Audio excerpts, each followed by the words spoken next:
kebetulan untuk mengobservasi di sekolah Manado ini terkait dengan manajemen pendidikan. Mungkin izin sebelumnya Bapak boleh memperkenalkan diri terlebih dahulu. Baik adik-adik, pertama tadi nama siapa? Saya Tira dan teman saya. Ya, dia Mbak Fira ya. Baiklah, sama Bapak akan memperkenalkan diri. Kami sekolah ini berdiri tahun 2003. Yang pendirian itu diprakarsai oleh yayasan bekerjasama dengan SMK 1. Nah, kepala sekolah pertamanya adalah Pak Fakri Barsalam. Yang kedua, Bapak sendiri sekarang, Evian, mulai menjabat kepala sekolah dari tahun 2015 sampai sekarang. Hal-hal yang perlu kami ketahui adalah kami di Batu Haji ini adalah sekolah swasta pertama di dunia, karena di tahun 2003. Terus sekolah yang cuma 2 aja dulu sekolah SMK di Batu Haji ini. Nama SMK 1, kemudian kami. Di awal-awal sekolah ini berdiri karena belum ada sekolah negeri yang SMK, karena baru ada SMK 1, lantas kami bisa menjalankan sekolah ini berkat bimbingan SMK 1, karena sebagian besar guru-guru yang mengajar di sini adalah guru-guru SMK 1. Dan sekolah ini berdiri pun atas sumbangsi guru-guru yang ada di SMK 1 Batam. Jadi untuk sekarang kami juga mengucapkan terima kasih banyak terhadap SMK 1. Mungkin kita lanjut ya Bapak ke pertanyaan terkait manajemen pendidikan. Nah, mungkin saya pengen tahu nih sama teman saya terkait bagaimana nih Bapak selaku kepala sekolah, apalagi Bapak sudah lama ya menjabat di kepala sekolah ini di SMK Hang Nadiem. Bagaimana nih Bapak selaku kepala sekolah menerapkan manajemen sekolah secara keseluruhan, termasuk dari bagaimana Bapak mengelola tenaga pendidik, dari kependidikannya, sarana prasarana, serta keuangan sekolah agar semua berjalan efektif dan sesuai standar. Terima kasih banyak atas pertanyaannya. Untuk manajemen yang kami terapkan di SMK Hang Nadiem Batam ini adalah keterbukaan, kemudian dilanjutkan dengan pendelegasi wewenang yang jelas.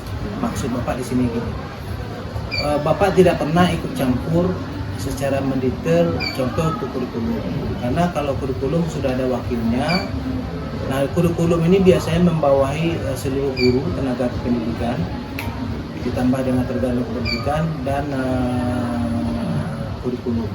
Nah, Bapak mendelegasikan penuh wewenang kepada masing-masing. Begitu juga dengan kesiswaan. Nah, manajemen, semua level manajemen yang ada di SMK Hang Nadiem itu Bapak dikasihkan wewenang penuh. Termasuk mereka juga menentukan anggaran sendiri. Contohnya, mereka mengadakan untuk PKL. PKL itu berapa biayanya? Mereka yang nyusun secara independen, kepala yang membawahi PKL itu mereka sendiri yang menyusun anggaran dan mereka yang menentukan berapa biaya sesuai. Jadi anggaran yang mereka dapatkan sesuai dengan yang akan mereka berikan. Begitu juga dengan kurikulum. Contohnya di kurikulum itu mereka mengadakan ujian kompetensi. Nah, itu yang menyusun anggarannya adalah yang mengelola kompetensi itu sendiri. Yang kompetensi itu dikepalai oleh kurikulum bekerja sama dengan Kaprodi masing-masing jurusan. Nah, mereka rapat, mereka menyusun anggaran, dan mereka menjalankan sendiri. Nah, peran kepala sekolah di sini adalah mengawasi, memastikan kalau program-program itu jalan. Kalau programnya jalan, berarti mereka sukses. Jadi semakin jarang yang terlibat. Kalau Bapak punya prinsip ini, semakin kepala sekolah itu jarang terlibat. Nah, selesai sama manajemen yang di bawah, contohnya kurikulum berjalan dengan baik, dengan humas, dengan hubungan industri berjalan dengan baik, disitulah keberhasilan kepala sekolah. Jadi jangan ada ketergantungan. Seandainya kepala sekolahnya tidak ada, organisasi tidak jalan. Itu berarti kegagalan sebagai kepala sekolah. Tapi selama organisasi itu jalan, berarti disitulah keberhasilan kepala sekolah. Ada kepala sekolah, tidak ada kepala sekolah, dan organisasi ini mesti jalan. Selanjutnya tadi manajemen, habis itu sarana prasarana ya. Begitu juga dengan sarana prasarana. Bapak ada tunjuk misalnya Pak Ahmad kalau di SMK Nadiem sebagai wakil sarana. Nah, mulai dari misalnya ada misalnya lantai yang udah keramiknya udah copot. Nah, itu laporan dari wali kelas. Dia bukan melapor ke bapak, dia melapor ke wakil sarana. Nah, wakil sarana nanti yang menganggarkan berapa apa yang dibutuhkan. Nah, wakil sarana juga yang memasukkan ke rencana. Kan di sekolah ini ada RKAS. RKAS itu rencana anggaran tahunan. Jadi contoh nih, untuk tahun 2026 RKAS sudah selesai kita bikin. Nah, yang bikin itu masing-masing karena bapak pendelegasi wewenangnya penuh, jadi masing-masing organisasi di bawahnya itu yang dia menganalisa sendiri, mengevaluasi sendiri, kira-kira dia butuh apa. Kalau sarana paling ada yang mau dibeli, terus ada yang mau diperbaiki. Nah, mereka yang menganggarkan, mereka yang menentukan berapa nilai kerusakannya berapa. Nah, berapa apa yang dibutuhkan dan berapa upah tukangnya. Nah, masing-masing organisasi itulah yang menentukan berapa anggarannya setelah melalui dia mungkin mencari di lingkungan sekitar, contohnya upah tukang berapa harga material, caranya gimana, mereka cek ke toko.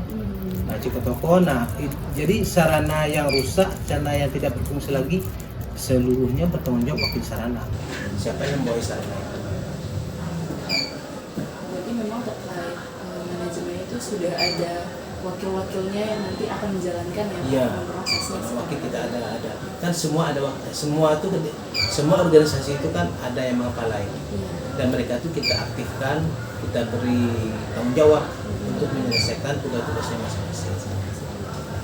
karena kan nampak juga oleh adik dari Undika kan, bapak kadang datang jam berapa gitu. Nah, tapi di sini jalan, karena bapak nggak pernah mencampuri. Kalau memang sudah bagian PKL itu Bu Nadia, itu dia yang ngurus. Tapi bapak memastikan kalau organisasi yang telah diarahkan ke Bu Nadia jalan. Tapi kalau misalnya dia ada keluhan, bapak akan bantu. Dia boleh, kalau ada hal yang mereka tidak bisa jalankan atau terjadi hambatan, bisa jadi hambatan itu dari dalam sendiri, dari internal Hanadim, bisa jadi hambatannya dari luar. Tugas kepala sekolah lah memastikan bahwa hal itu harus diselesaikan. Kalau terkait manajemen keuangan itu bagaimana?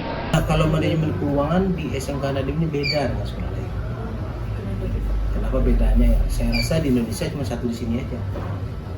Kenapa? Karena gini, di sekolah ini kita nggak ada digaji.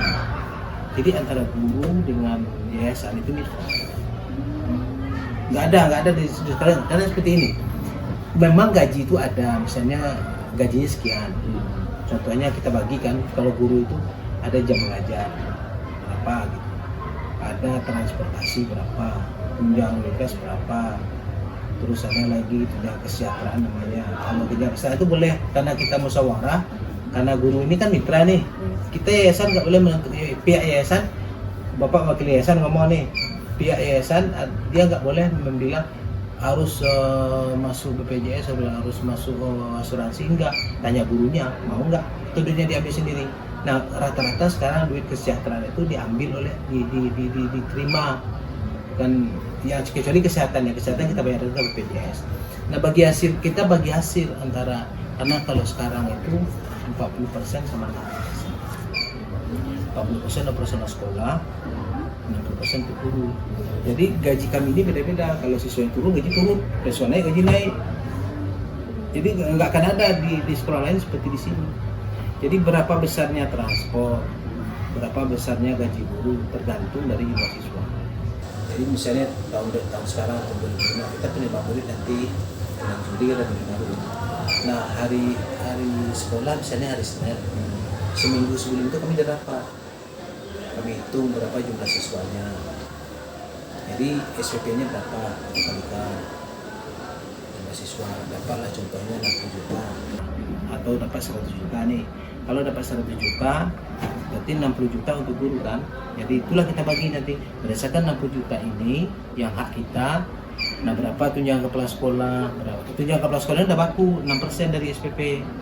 tunjangan kaprodinya 4%, tunjangan wakil itu 4% itu 2% untuk kurikulum, 2% untuk ini bukan jam mengajar ya, Iya. tunjangan wakilnya.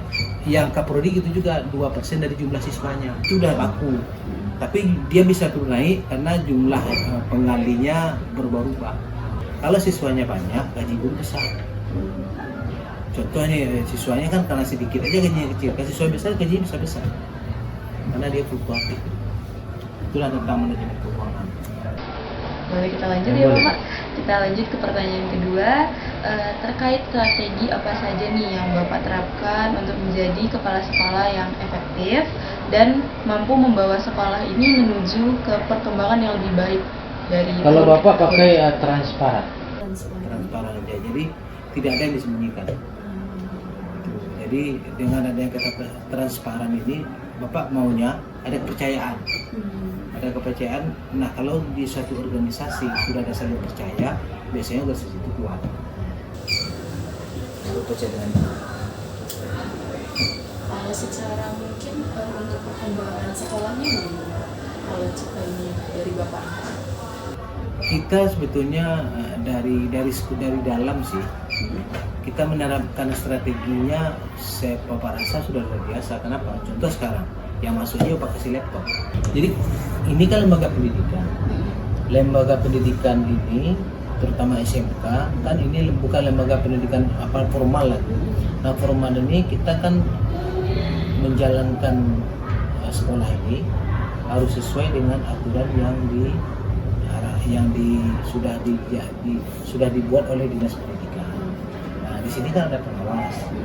Nah, yang bisa kita lakukan kalau untuk kompetisi guru adalah mengirim guru-guru kita ketika ada pelatihan-pelatihan yang diadakan oleh kementerian, oleh dinas, dan boleh dicek semua yang diadakan oleh lembaga pemerintah kita mesti ikut.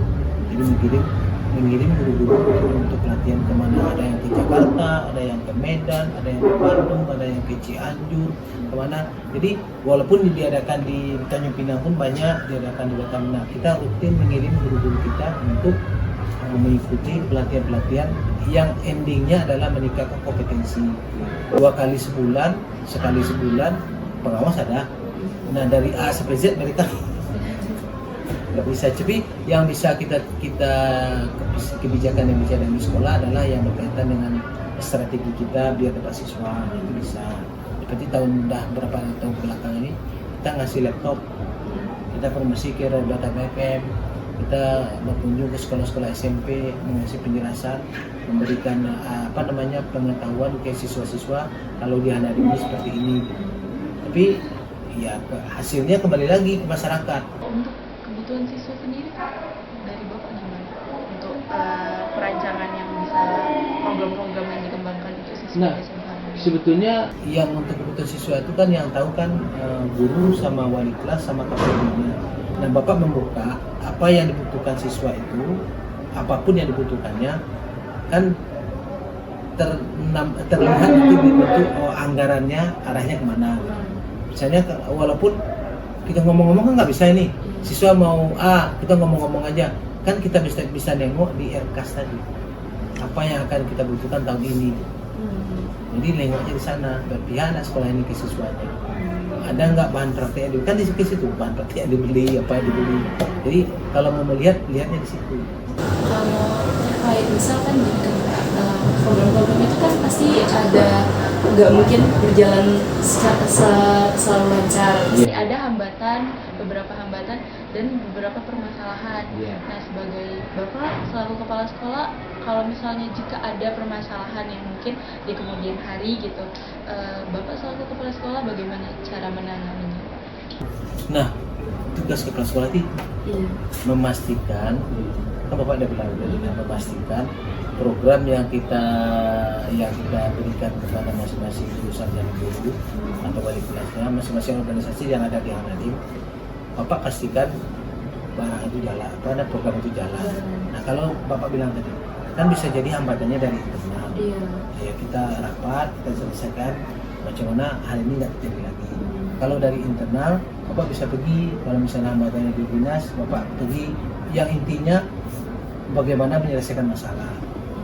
Kita selesaikan. Tugas kepala sekolah itu sebetulnya memastikan dan menyelesaikan kalau ada permasalahan yang membuat program ini nggak jalan.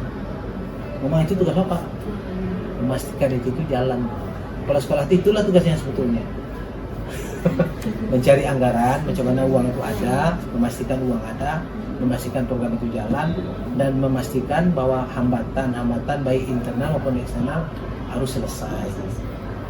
Jadi biasanya setelah program itu kita arahkan, kita berikan ke masing-masing, tak lama nanti kan dia datang, Bu atau Bapak datang, ini loh Pak ada masalah begini. Nah Bapak biasanya kalau nggak bisa diselesaikan dengan perlu guru lain, kita rapat.